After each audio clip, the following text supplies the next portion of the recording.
I spent the last month tracing how the AI industry is quietly offloading hundreds of billions of dollars in costs directly to your electricity bill, your grocery receipt, and your credit card, and I can prove every dollar of it. Last week, Nissan's email killed features on a car that people had already paid for. The model is called hardware as a service. Every major technology corporation on Earth wants to quadruple its data center capacity to 12 gigawatts. We are committed to building out data centers across our 60 region.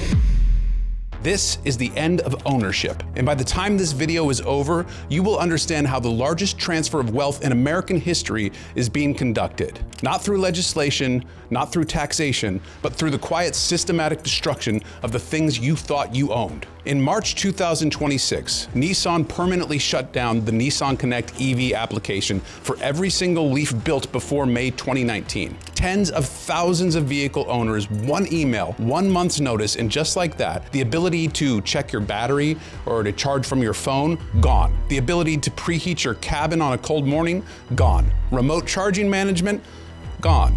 Not because the hardware in the car failed. The battery still works, the heater still works, the charging system still works. Every single piece of physical equipment in that vehicle is functioning exactly as it was designed to function. The only thing that changed is that Nissan decided the servers were too expensive to maintain. And here's where I want us to all understand this architecture of betrayal. Nissan isn't just discontinuing an app. They are telling you in plain language that the connected features they advertised when they sold you this car, the ones listed in the brochure, the features the salesman demonstrated on the showroom floors, those features had a hidden expiration date that nobody told you about. Nissan's position is that 7 years of software support is sufficient for a machine that is expected to last 12 to 15 years on the road. And this is not even the first time Nissan has done this. They pulled the exact same maneuver in 2024 when the UK's 2G network was switched off. They abandoned the first generation of Leaf cars entirely, and then they turned around and sold a new generation of cars with the same type of connected features that the infrastructure underpinning those features was from day one designed to be temporary. The Nissan Leaf is not an isolated case. It is the first visible symptom of a disease that is already mastatized through the entire American economy. And it is going to cost you far more than a heated car seat on a cold morning. Electricity prices across the country have increased for a variety of reasons, one of which is the fact that AI data centers are needing more power to increase the compute that they need to feed all the ambitions of the data center companies.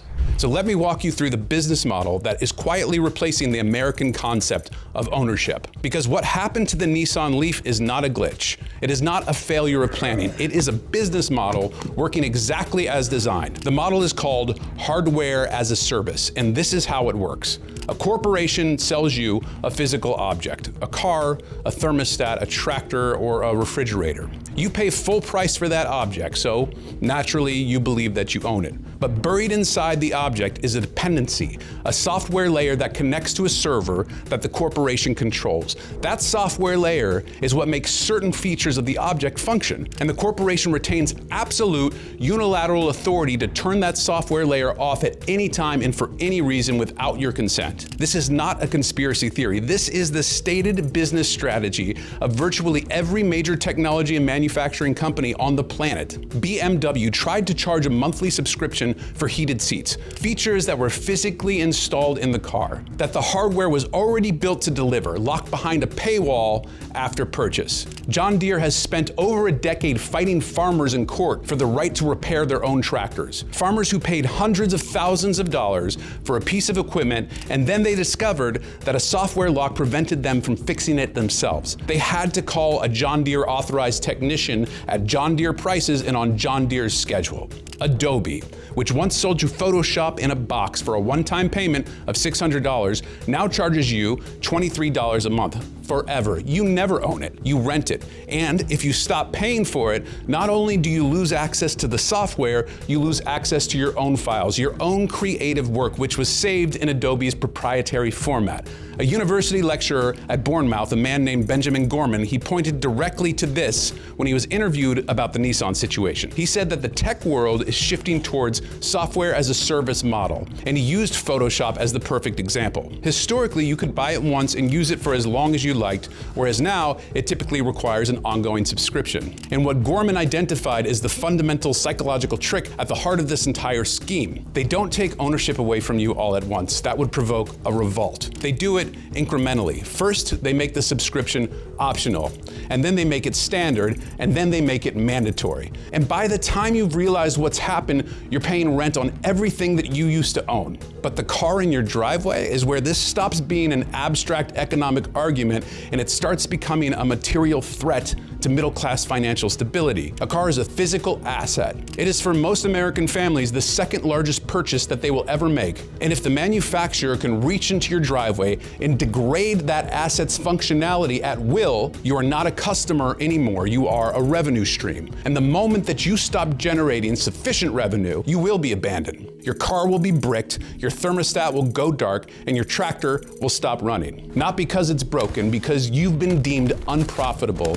The companies stripping away your property rights one software update at a time are simultaneously demanding something from the American public that dwarfs anything that they have ever asked before. They are demanding your electricity. Stargate, a new American company that will invest $500 billion in AI infrastructure. 10 gigawatts. That is the amount of electrical power that the Stargate project, which is a joint venture between OpenAI, SoftBank, and Oracle, has committed to consuming across its network of artificial intelligence data centers in the United States. 10 gigawatts is the output of approximately 10 nuclear power plants. 10 gigawatts is enough electricity to power roughly 7.5 million American homes. One single AI infrastructure project announced at the White House by the president requires as much electricity as a small nation. The Stargate project was formally announced on January 21st, 2025. The total investment commitment is $500 billion. That is $500 billion being poured into buildings full of computer chips that do nothing but process artificial intelligence calculations. The flagship facility is being built in Abilene, Texas, and there are many additional sites planned or already under construction across the nation. As of early 2026, the project has already reached 7 gigawatts of planned capacity and over $400 billion in committed investment. So they are, by their own words, ahead of schedule. And Stargate is just one project. Every major technology corporation on Earth is doing the same thing simultaneously. Amazon wants to quadruple its data center capacity to 12 gigawatts. If you go to South Louisiana, Meta is building something called the Hyperion Project, which is a $3.2 billion gas plant at peak capacity will consume approximately half the electricity of New York City. 8 million people's worth of power redirected to a warehouse full of chips in the bayou so that your algorithm can decide which posts appear in your Facebook feed. Google more than doubled its data centers spending in a single year from 33 billion to 75 billion. Microsoft built 2 gigawatts of new capacity in 2025 alone. The numbers come so fast and so large that they stop meaning anything. So let me give you one that will. A report from Bloom Energy predicts that the US total data center energy demand will nearly double in 3 years, from 80 gigawatts to 150 gigawatts by 2028. That is the equivalent of plugging in the entire nation of Spain into the American electrical grid. Every light in Madrid, every factory in Barcelona, and every home in Seville, all of it added to your grid in 36 months to serve them. These are not abstract numbers on a spreadsheet. Every single one of these gigawatts, it has to be generated. It has to travel through transformers, and the physical infrastructures that carry electricity from power plants to your homes was not built for this. It was not designed for this at all. The International Energy Agency expects worldwide electricity demand from AI data centers to more than quadruple by 2030. Transformers, which are the critical components for connecting new power generation to the grid, now have lead times of 2 to 4 years. Permitting and environmental review processes for new transmission lines can take a decade. And when the grid cannot keep up, when the demand outstrips the supply, the price goes up for everyone. They're destroying the lives of the people who call these places home and who have called these places home well before data centers were ever a word that we knew. When these corporations cannot get enough electricity from the grid fast enough, they do not scale back their ambitions. They build their own power plants, and they do it without asking anyone for permission. In Memphis, Tennessee, Elon Musk's artificial intelligence company, xAI, built what the Southern Environmental Law Center has called a de facto power plant without environmental permits, without public notice, without any regard for the families who live as close to a half a mile away from the facility. To power its Colossus supercomputer, xAI hauled in up to 35 portable natural gas turbines, and they began running them around the clock, generating up to 421 megawatts of electricity in a residential area without a single air quality permit. Let me tell you about the community where this happened. South Memphis. It's home to a steel mill, an oil refinery, a gas power plant, and the remnants of a closed coal plant. In Boxtown, the neighborhood closest to the xAI facility, the cancer risk is 4 times the national average. And into this community, without a single permit from Shelby County Health Department, Elon Musk's company rolled in 35 gas turbines, and they started burning natural gas 24 hours a day, 7 days a week. And residents reported that they could no longer open their windows or exercise outdoors because the air smelled wrong. We have 22 of the 30 large polluters in the state in this neighborhood where xAI is now operating. And when the Shelby County Health Department finally did issue permits, they permitted only 15 turbines. But the satellite imagery shows that at least 24 turbines are operating on that site. Amanda Garcia, a senior attorney at the SELC, said that xAI had essentially built a power plant in South Memphis with no regard for the families that were living nearby. And even after the national media coverage, even after the NAACP announced its intent to sue under the Clean Air Act, they built a second facility, Colossus 2, and they hauled in 27 more unpermitted gas turbines across state lines into South Haven, Mississippi. 495 megawatts, the equivalent of a conventional power plant, without a single permit. The SELC said xAI officials openly stated they plan to copy and paste their unlawful turbine strategy from site to site. And this is not unique to xAI. This is industry standard. The same industry that claims to be building the future is powering it by burning the past. And they are doing it because the grid cannot deliver power fast enough to satisfy their hunger. So now we arrive at the part of this story that lands directly in your mailbox every single month. Because all of that electricity, those gigawatts being consumed by data centers, those natural gas turbines running without permits, all of that energy, it has to come from somewhere. And increasingly, it is coming from the same grid that powers your home, and you are paying for it. Americans who live near data centers saw their electric bills increase over 267% each month. 267%. In the PJM electricity market, which is the regional grid operator covering 13 eastern states from Illinois to North Carolina, data centers accounted for an estimated $9.3 billion price increase in what is called the capacity market. That is the total amount of electricity that providers in the region commit to supplying. And that cost increase is passed directly to you. The average residential bill in Western Maryland has risen by $18 a month after a power auction reached a record high. This is money out of your pocket. This is the grocery budget getting squeezed. This is the heating bill forcing a choice between warmth and food. Goldman Sachs issued a research note in February 2026 warning that electricity prices jumped 6.9% in 2025, more than double the inflation rate of 2.9%. And they said explicitly that data centers are responsible for 40% of electricity demand growth. And on March 18th, 2026, Federal Reserve Chair Jerome Powell himself acknowledged this reality in a press conference. What's happening is we're building data centers everywhere. So that's actually probably pushing inflation up at the margin. This is the official assessment of the most powerful economic institution in the world. Utilities requested a record $31 billion in rate increases in 2025 alone. That is more than double the prior year. And who pays for those rate increases?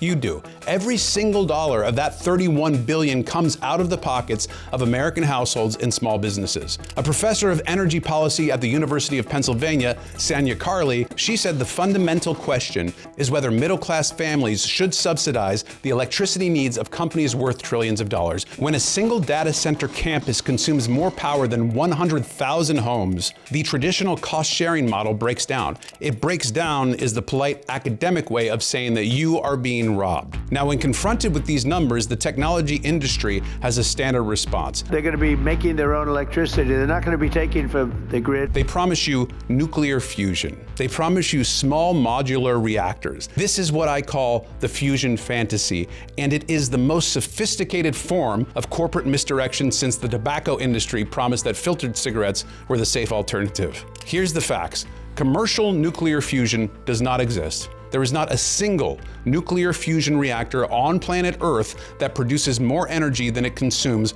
on a sustained, commercially viable basis.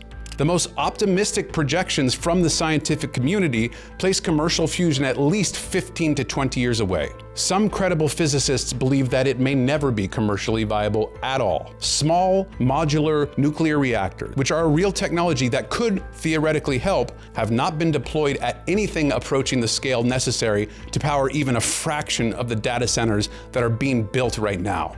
Meanwhile, Stargate is planning to deploy SMRs as a future power source, while its actual current real-world facilities are being powered by natural gas. The promise of clean energy is being used as a smokescreen to prevent the public from asking the only question that matters: should we be building all of this in the first place? OpenAI has made a very public promise to pay their own way on energy. In January 2026, they published a blog post committing to fund new power generation and grid infrastructure so that their operations do not increase electricity prices for local residents. This was a direct response to President Trump himself warning that Americans should not pick up the tab for data center power consumption. They are promising to build more power plants, more gas plants, more infrastructure, which means more land use, more water consumption. It is the water table beneath your town being drawn down to cool server racks. Google disclosed using 6.1 billion gallons of water across its data center portfolio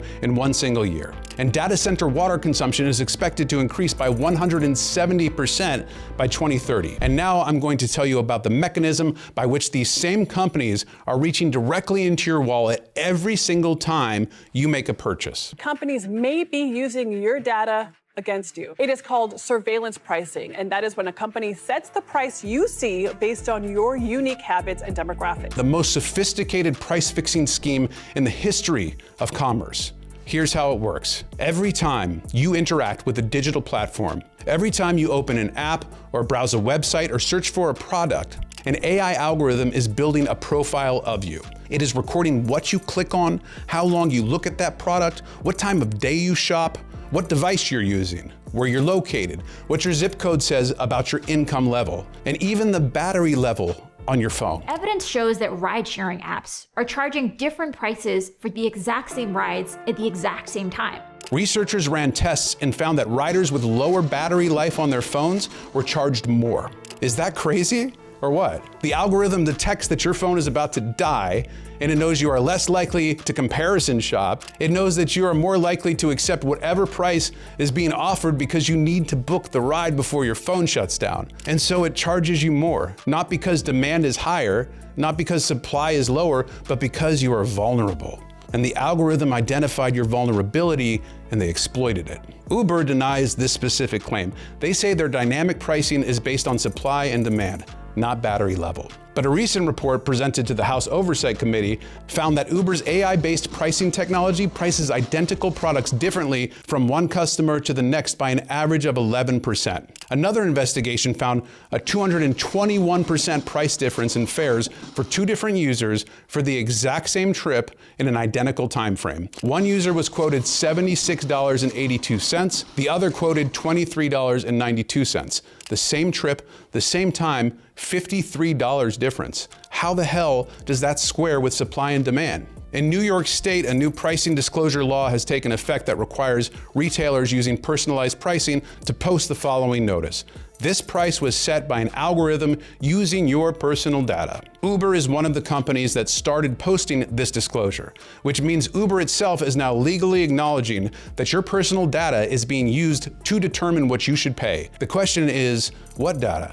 how, and to what degree. And this is not limited to ride sharing. This extends into the physical world, into the aisles where you buy food for your family. Walmart announced in 2024 that it would add digital shelf labels to 2,300 stores by 2026. Kroger has been using similar technology since 2018 and has expanded it to 500 stores. These electronic shelf labels can change prices up to 6 times per minute. Digital price tags may enable Kroger and other grocery chains to transition to dynamic pricing, in which the price of the basic household goods could surge based on the time of day, the weather, or other transitory events. Now, to be fair, a recent study from the University of California found that electronic shelf labels have not yet led to widespread surge pricing in grocery stores. Prices changed by a negligible amount after their introduction, but I want you to notice a critical word in that finding: not yet. The capability is being built. The technology exists to change the price of a gallon of milk based on the time of day, and potentially, if surveillance pricing technology continues to advance,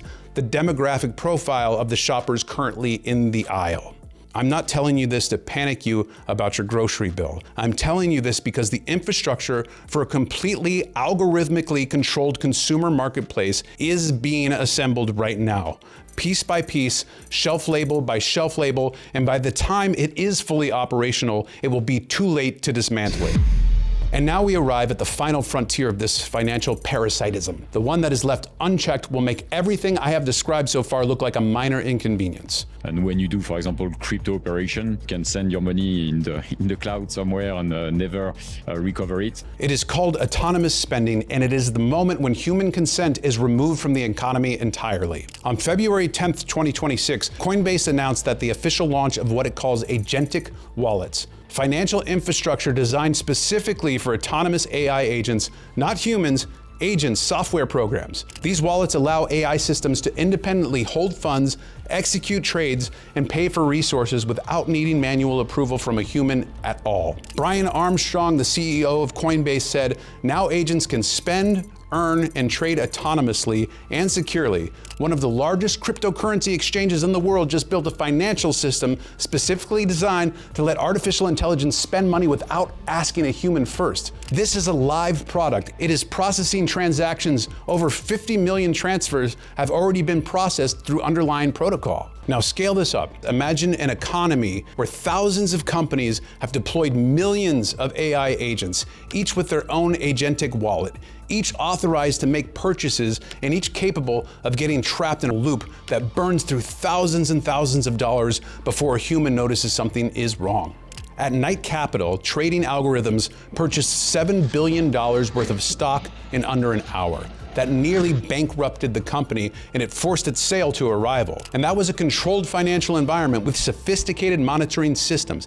Now imagine that same failure mode, but in a consumer economy, with AI agents buying things on your credit card. The technology industry is building a world where software programs can spend your money faster than you can check your bank balance, where an AI agent authorized by a corporate policy you agreed to in a terms of service document that you never read can execute financial transactions on your behalf at machine speed with machine indifference to your budget, your preferences, or your financial well-being. And when it all goes wrong, the cost will be your responsibility. Because in the fine print, somewhere in the 40 pages of legalese, you clicked "I agree" to a clause that says that the company is not liable for losses caused by its autonomous systems. Human consent is being engineered out of the economy through convenience, through the same mechanism that turns your car into a subscription and your electricity bill into a subsidy for a $1 trillion corporation. One small surrender at a time, until one day you wake up and you realize that you don't own anything, you don't control anything, and you can't afford anything, because the machines are spending faster than you can earn. The American middle class built the most prosperous civilization